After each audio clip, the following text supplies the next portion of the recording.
কৃষিবিদ হাসান জাফির তুহিন, উপস্থিত রয়েছেন জাতীয়তাবাদী কৃষক দলের সংগ্রামী সাধারণ সম্পাদক এবং ফরিদপুর থেকে নির্বাচিত এমপি অনুজ প্রতিম, শহীদুল ইসলাম বাবুল, উপস্থিত রয়েছেন শেরেবাংলা বিশ্ববিদ্যালয়ের ভাইস চ্যান্সেলর আব্দুল লতিফ, এই মিনিস্ট্রির দুইজন যোগ্যতম ডিজি সহ সকলকে আমি আন্তরিক প্রীতি এবং শুভেচ্ছা জানাচ্ছি। খুব সংক্ষিপ্ত অনুষ্ঠান হয়েছে, আবার খুব সংক্ষিপ্তও নয়। আমাদের অনেক মান্যবর অতিথি এখানে এসেছেন, তারা কথা বলেছেন। কনসার্ন মিনিস্ট্রির মিনিস্টার এসেছেন, তিনিও মূল্যবান কথা বলেছেন। অনেক তথ্য আমারও জানা ছিল না, তারা সেটি উপস্থাপন করেছেন। সুলতান সালাউদ্দিন টুকু মৎস্য প্রাণী সম্পদ মন্ত্রণালয়ের দায়িত্বে রয়েছেন মন্ত্রী। উনি, আমি দেখেছি বয়সে আমাদের ছোট, কিন্তু অত্যন্ত কর্মতৎপর। আমি কখনোই সকালে আসতে বললে 5 মিনিট এদিক ওদিক হয়েছে এটা আমি পাইনি সাংগঠনিক কর্মকাণ্ডের মধ্যে। আমার মনে হয় সে এই মন্ত্রণালয়ের নেতৃত্বে থাকাতে মৎস্য ও প্রাণী সম্পদ একটি ক্রমবর্ধিষ্ণু এবং বিকাশমান একটি মন্ত্রণালয় পরিণত হবে, যার সুফল ভোগী হবে এদেশের জনগণ। উপস্থিত সুধীবৃন্দ, এখানে অনেক গুরুত্বপূর্ণ কথা বলেছেন পরিবেশ নিয়ে। এই পরিবেশের বিষয়ে আমার মনে হয়েছে, আমি যতজন মানুষের সাথে মিশেছি, রাজনীতিবিদ, পেশাজীবী, সবার মধ্যে আমার কেন জানি মনে হয়েছে এই পরিবেশ বান্ধব কোনো ব্যক্তির কথা বললে প্রথমেই বলতে হবে তিনি তারেক রহমান। উনি বর্তমানে প্রধানমন্ত্রী এবং বিএনপির চেয়ারম্যান। তার সাথে অনেক কথা, আমরা তো সাংগঠনিকভাবে প্রায় কথা বলতে হয়, নানা কথা বলতে হয় সাংগঠনিক বিষয়, কিন্তু উনি যখন প্রধানমন্ত্রী হননি তারও আগে থেকে, অনেক আগে থেকে তার যে ড্রিম বা স্বপ্ন এবং তার যে কর্ম পরিকল্পনা, এর মধ্যে পরিবেশকে আমি দেখেছি সর্বাগ্রে অগ্রগণ্য একটি কর্মসূচি হিসাবে তিনি মনে করতেন। এবং নির্বাচনের প্রাক্কালে তার যে প্রতিশ্রুতি, সেই প্রতিশ্রুতির মধ্যে তিনি এটা খুব জোরালোভাবে তিনি এটিকে রেখেছেন। 25 কোটি 5 বছরে বৃক্ষরোপণ, এই যে একটা কর্মপরিকল্পনা, এই কর্মপরিকল্পনা তিনি শুরু করেছেন। এটা তিনি প্রতিশ্রুতি দিয়েছিলেন নির্বাচনের আগে, এখন বাস্তবায়ন শুরু করেছেন। এবং বাস্তবায়নের পদ্ধতিগুলো আমাদেরকে মুগ্ধ করে, আমাদেরকে উদ্বুদ্ধ করে যে বৃক্ষের প্রতি ভালোবাসা, নদীর প্রতি ভালোবাসা, পাখির প্রতি ভালোবাসা, প্রকৃতির প্রতি ভালোবাসা, এই ভালোবাসাটি একটি সরকার যদি জনবান্ধব হয়, তার গৃহীত কর্মসূচির মধ্যে ওই ভালোবাসার উদ্রেক ঘটতে পারে।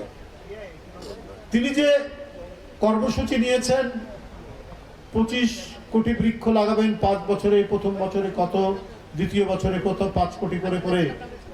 আজকে দেখুন তার এই কর্মসূচি এবং এই কর্মসূচি নিয়ে তার যে দৌড়ঝাঁপ, আমি বলবো দৌড়ঝাঁপ, অর্থাৎ এটা বাস্তবায়নের জন্য তিনি যে প্রচেষ্টা নিচ্ছেন। আজকে বিভিন্ন পেশাজীবী সংগঠন যেমন তারা একটা কর্মসূচি নিয়েছেন যে তারা 5 লক্ষ গাছ লাগাবেন। তো এটি তো উদ্বুদ্ধকরণের প্রক্রিয়ায় তারা উদ্বুদ্ধ হয়েছে। এরকম আরো অনেক পেশাজীবী সংগঠন তারা নিজের উদ্যোগে এই বৃক্ষরোপণে তারা যোগ দিচ্ছেন, নিজের উদ্যোগে। সেটা হয়তো 25 কোটির মধ্যে নয়, সেটা আলাদাভাবেই হয়তো তারা করছে। গত 29 তারিখে, জুন মাসের 29 তারিখে তিনি একটি চারা একটি বৃক্ষ, একটি শিশু একটি বৃক্ষ, একটা কর্মসূচি তিনি উদ্বোধন করেছেন। এবং দেশের বহু বিদ্যালয়কে তিনি এর সাথে সংযুক্ত করেছিলেন ভার্চুয়ালি। যে তিনি কি করতে চান। একটা শিশু একটা বৃক্ষ লাগালে পরে সেই বৃক্ষটি প্রতি শুধু ওই সন্তানটি, ওই ছোট্ট বাচ্চাটির শুধু মমত্ব জন্মাবে না, তার বাবা মায়েরও মমত্ব জন্মাবে। যদি স্কুলের প্রাঙ্গণে লাগায় তাহলে স্কুলের শিক্ষকদেরও একটা মমত্ব জন্মাবে, আহা এই বাচ্চাগুলো এই গাছগুলো লাগিয়েছে। এই ভাবনাটা নিয়েই তিনি একটি শিশু একটি বৃক্ষ। আপনারা রবীন্দ্রনাথের বলাই গল্পটি পড়েছেন নিশ্চয়ই। একটি বৃক্ষের প্রতি কি ভালোবাসা, একজন বিশাল মাপের বিশ্ব মাপের একজন লেখক, তিনি কত অনুভূতি নিয়ে তিনি গল্পটি লিখেছিলেন, বলাই গল্পটি।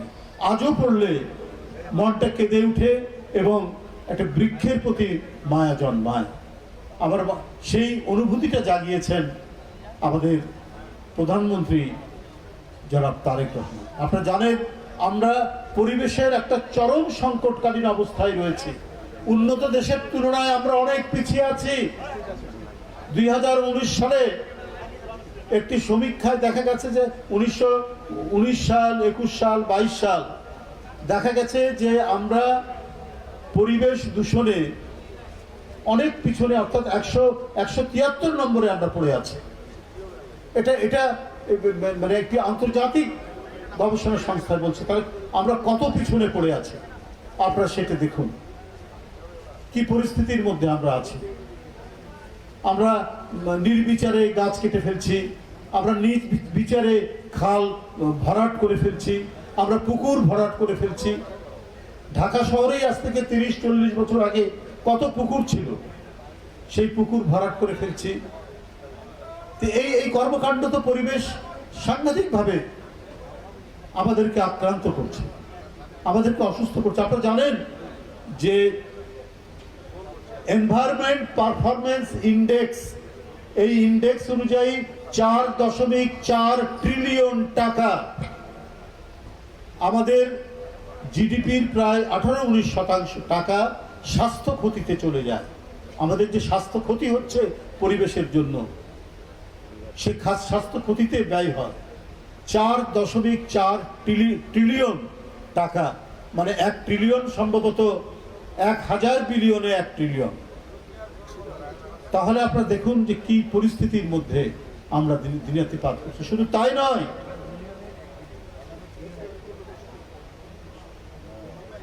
ওয়ার্ল্ড ব্যাংকের একটি প্রতিবেদনে দেখা গেছে যে বাংলাদেশে 32% মৃত্যু হচ্ছে এই পরিবেশ দূষণের কারণে। এই ইকোলজিক্যাল ইমব্যালেন্স এবং এনভায়রনমেন্টাল যে পলিউশন, এই পলিউশনের কারণে 32% যত মৃত্যু হয় সেই মৃত্যুর 32% হচ্ছে এই পলিউশনের কারণে। তো এই যে পরিস্থিতি, এই পরিস্থিতির মধ্যে আমাদেরকে দিনাতিপাত করতে হয়। তো সুতরাং এরকে আমাদের মোকাবেলা করতে হবে। সেই মোকাবেলার জন্য আজকে সরকার, নবনির্বাচিত সরকার, এটা জোর করে ক্ষমতায় আসেনি। জনগণের প্রতি তার দায়িত্ববোধ আছে, জনগণের কাছে জবাবদিহিতা করে এই সরকার। কারণ একটি অবাধ সুষ্ঠু নির্বাচনের মাধ্যমে এই সরকার, বিএনপির এই সরকার ক্ষমতায় এসেছে। আপনারা দেখেছেন যে স্কুলের ছাত্রদেরকে স্কুল ব্যাগ দেওয়া হবে, জুতা দেওয়া হবে, এবং সেই ব্যাগটি হবে পাটের। পাট কি আইটেম? আমাদের কৃষি আইটেম। পাটের ব্যাগ দেওয়া হবে, এটা ঘোষণা করা হয়েছে, শিক্ষামন্ত্রী ঘোষণা করেছেন, সরকার ঘোষণা করেছে এইটা। এমনকি আমি বলবো যে ভারতেও দেখেছি যে এই যে কৃষি জমিগুলো যে আপনার মানুষ কোনো পরিকল্পনা ছাড়াই বা ঘর বাড়ি করে ফেলছে, পারে না, সেখানে একবারই দাগ দেওয়া আছে কৃষি ল্যান্ড, এখান থেকে শুরু হলো, এখান থেকে কেউ এখানে কোনো উপস্থাপনা করতে হবে না। পরিবেশ দূষণের অন্যতম একটি দায়ী হচ্ছে অপরিকল্পিত নগরায়ন। যেখানে সেখানে বিল্ডিং তুলে ফেললাম, একবার কৃষি জমির উপর আমি একটা বিশাল স্থাপনা করে ফেললাম। এই বিষয়গুলিতে অত্যন্ত শক্তভাবে পদক্ষেপ গ্রহণ করতে হবে সরকারের এখানে মন্ত্রী রয়েছেন, এমপিরা রয়েছেন, তারা এই বিষয়ে পার্লামেন্টে কথা তুলবেন। পৃথিবীতে কোনো জায়গায় হয় না। আপনার একটি দেশ, একটি উন্নত দেশ, সেই দেশের একটা বড় রাজধানী, তার 3টি এয়ারপোর্ট ছিল।